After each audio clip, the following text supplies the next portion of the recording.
जय श्री राम। बहुत स्वागत है आपका आपके अपने खास कार्यक्रम मानस ज्योतिष ज्ञान में। मैं हूं आपके साथ आचार्य राज मिश्रा। हमेशा आपके लिए एक बेहतरीन राशिफल, एक महत्वपूर्ण राशिफल लेकर के आते हैं और आज फिर से यही प्रयास है कि आपके लिए अच्छी जानकारी लेकर के आए। 2022 कैसे व्यतीत होगा, 2021 जिस प्रकार बीता, ठीक है, किसी के लिए बहुत अच्छा भी गया और किसी के लिए बहुत बुरा गया, इसमें कोई दो राय नहीं है। कई लोगों के लिए दूसरों की पहचान कराने वाला भी करीब करीब 2021 रहा है। लेकिन 2022 किस प्रकार व्यतीत होगा मिथुन राशि के जो जातक जातिका हैं, आइए इस बारे में चर्चा करते हैं। क्या होंगे स्टार्टिंग में आपके ग्रहों की परिस्थितियां क्या होगी। अगर हम बात करते हैं तो क्योंकि आपके राशि स्वामी स्टार्टिंग में गोचर करने वाले हैं अष्टम भाव के अंतर्गत, स्टार्टिंग करीब करीब मुझे ना मेष राशि का बेहतर लगा है, ना वृष राशि का बेहतर लगा है, और स्टार्टिंग जो मिथुन राशि का भी दिख रहा है वो मेरे दृष्टि में बहुत अच्छा नहीं दिख रहा है। तो आपके राशि स्वामी शनि के साथ अष्टम भाव में गोचर करेंगे, बृहस्पति का गोचर 9th हाउस के अंतर्गत होगा, और शुक्र का और सूर्य का गोचर 7th हाउस के अंतर्गत होगा, केतु और मंगल 6th हाउस के अंतर्गत गोचर करेंगे, राहु का गोचर करीब करीब 12th हाउस के अंतर्गत रहेगा। ये स्टार्टिंग पॉइंट होंगे। लेकिन बीच में जैसा कि अप्रैल में शनि को बदलना है, अप्रैल में बृहस्पति को बदलना है, अप्रैल में राहु केतु को बदलना है, ये सारे जो प्लैनेट्स हैं वो चेंज होने वाले हैं। तो क्या परिस्थिति आपके लिए अगर देखा जाए, सबसे पहला पॉइंट मैं स्वास्थ्य को लेकर के लेता हूं, क्योंकि भागवत में भी बहुत सुंदर सुखदेव जी ने कहा है कि अर्थागमो नित्यम रोगिता चा प्रिया च भार्या प्रिय वादिनी चा। वो कहते हैं कि यदि शरीर स्वस्थ है तो जीवन के सभी सुख को आप प्राप्त कर सकते हैं, और आपका अगर शरीर स्वस्थ नहीं है तो जीवन में सभी सुख जो है वो आपके लिए बेकार है। तो इसलिए हमारा प्रयास रहता है कि हम स्वास्थ्य को लेकर के सबसे पहली चर्चा को करें। स्वास्थ्य की दृष्टि से अगर देखा जाए तो जो स्टार्टिंग समय है, करीब करीब हम अगर बात करें 6 मार्च 2022 तक की बात करते हैं, स्टार्टिंग से लेकर के 6 मार्च 2022 तक की बात करेंगे तो स्वास्थ्य की दृष्टि से अच्छा समय नहीं है। जीवन में अचानक रुकावटें आएंगी, प्रॉब्लम्स बहुत ज़्यादा होंगी, इवन तंत्र इत्यादि के दोष से आप प्रभावित रहेंगे, लोग धोखा इत्यादि देने का प्रयास करेंगे। तो स्टार्टिंग पॉइंट खराब दिख रहा है। स्टार्टिंग में प्रॉपर्टी इत्यादि को लेकर के भी अगर प्रयास किए जाएंगे तो उसका रिजल्ट हमें खराब ही मिलता हुआ दिख रहा है। तो मुझे जो वर्ष का शुरुआत करीब मार्च तक का जो समय लग रहा है, 6 मार्च तक का, वो आपके लिए बहुत अनुकूल नहीं दिख रहा है। लेकिन 6 मार्च को जब परिवर्तन होगा, करीब करीब अगर हम देखें बुध का, और वो कुंभ राशि के अंतर्गत प्रवेश करेंगे तो 9th हाउस में जाएंगे, बृहस्पति के साथ गोचर करेंगे, और यहाँ से समय आपका अनुकूल होगा। तो भाग्य का जो साथ है वो मिलना शुरू हो जाएगा, शारीरिक स्वास्थ्य भी अच्छा होगा। तो 6 मार्च स्टार्टिंग से लेकर के 6 मार्च तक स्वास्थ्य पर ध्यान दें। उसके बाद की परिस्थितियां स्वास्थ्य की दृष्टि से आपके लिए अनुकूल होंगी।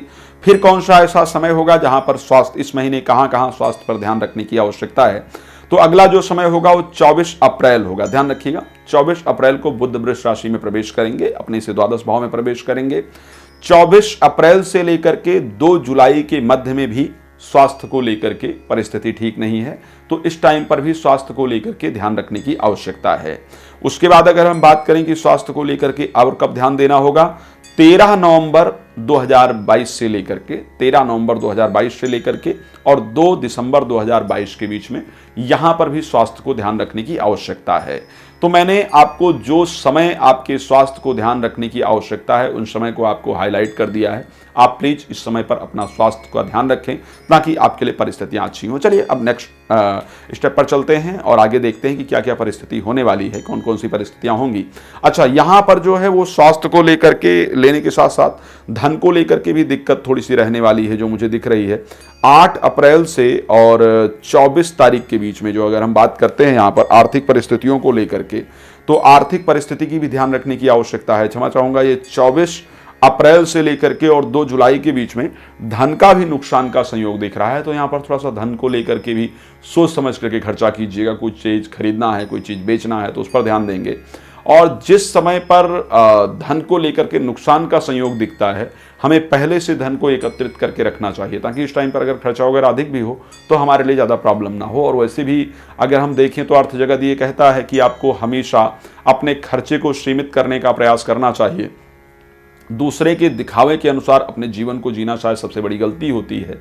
30% अपने इनकम का हर महीने आपको बचाने का जो प्रयास है वो निश्चित रूप से करना चाहिए। तो इस प्रकार की परिस्थितियों पर ध्यान देंगे तो अच्छा रहेगा। चलिए, हमने स्वास्थ्य को लेकर के ध्यान दे दिया।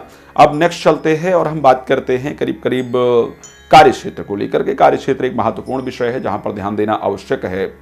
तो क्योंकि बृहस्पति दशम भाव के स्वामी होकर के आपके और सप्तम भाव के स्वामी होकर के इनका गोचर रहेगा नवम भाव के अंतर्गत अप्रैल 13 तारीख तक।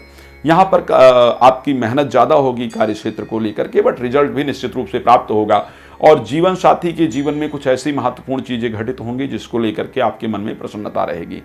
लेकिन बृहस्पति 13 अप्रैल को जब परिवर्तित होकर के मीन राशि के अंतर्गत जाएंगे तो आपको जो प्रमोशन इत्यादि की चाह थी, जो प्रमोशन इत्यादि की इच्छा थी, वो आपका प्रमोशन होगा। निश्चित रूप से आपको अच्छी सफलता प्राप्त होगी, लोग अप्रिशिएट करेंगे आपके कार्य को और नई नौकरी इत्यादि प्राप्त करना चाहते हैं तो वो भी आपको प्राप्त होगा। इवन अगर हम बात करें कि आप बिजनेस वगैरह बढ़ाना चाहते हैं तो बृहस्पति का 10th हाउस में गोचर आपके लिए अच्छी परिस्थितियां लेकर के आएगा। तो इस वर्ष अगर देखा जाए तो करीब करीब कार्य क्षेत्र को लेकर के जो परिस्थिति दिख रही है वो अच्छी दिख रही है।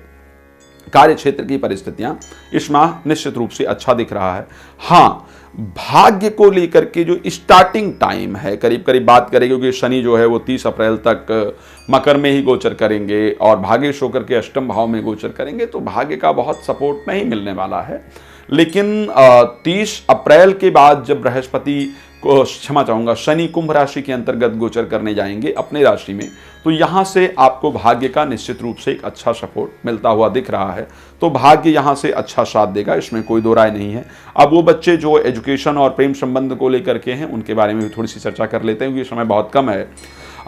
यहाँ पर जैसा कि तुला राशि का जो आपकी पंचम भाव में तुला राशि होगी और उसके स्वामी शुक्र स्टार्टिंग में गोचर करेंगे 7th हाउस के अंतर्गत, तो वर्ष के स्टार्टिंग में ही किसी की तरफ से प्यार का इजहार आपको मिलता हुआ दिख रहा है।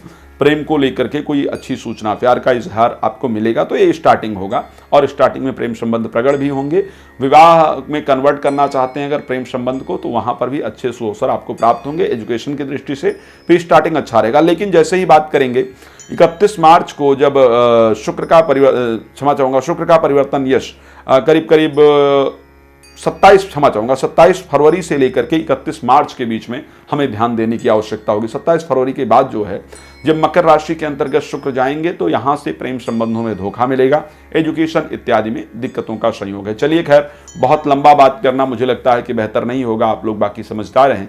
यदि कुछ भी जानकारी आपको चाहिए तो नंबर दिए गए हैं, आप उस पर कॉल कर सकते हैं, जानकारी प्राप्त कर सकते हैं और प्रत्येक उपाय आप संस्था के माध्यम से सही और सटीक प्राप्त कर सकते हैं। कोई रत्न है, कोई रुद्राक्ष है, कोई भी विशेष उपाय है तो संस्था के माध्यम से आप सटीकता से प्राप्त कर सकते हैं। नंबर आपके सामने दिया ही जा रहा है, प्लीज इन नंबरों पर आप कॉल कर लीजिए। जय श्री राम, बहुत धन्यवाद।